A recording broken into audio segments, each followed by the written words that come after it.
북한의 핵과 미사일 도발이 고도화하고 있는 가운데 한미 공조를 이끌 주미대사에 조윤재 카이스트 교수가 내정됐습니다.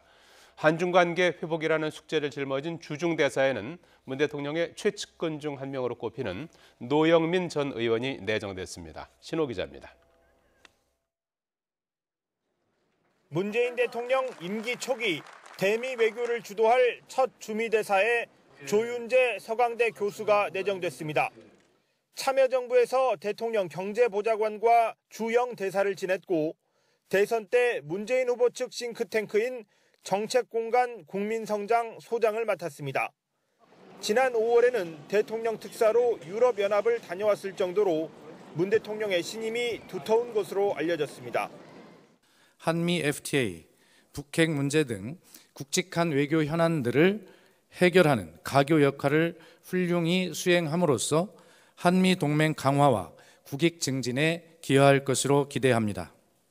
사드 배치 이후 경색된 한중 관계를 풀어야 해서 어깨가 더욱 무거운 주중대사에는 2012년과 2017년 두 번의 대선에서 문재인 후보 캠프에서 핵심적인 역할을 했던 삼선의 노영민 전 의원이 내정됐습니다.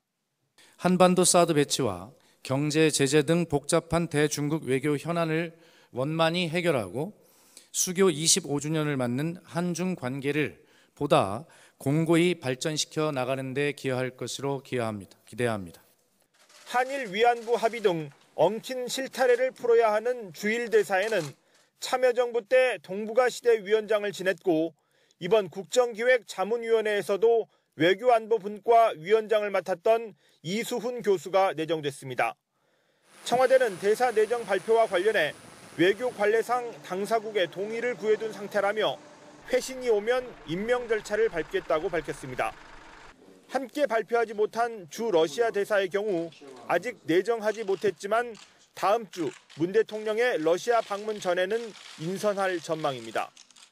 미국과 중국 대사에 참여정부와 대선 캠프 출신 인사가 내정되자 인재풀의 한계를 드러냈다는 지적과 함께 한미, 한중 관계의 중요성에 대한 대통령의 의중이 반영된 인선이라는 평가도 나오고 있습니다.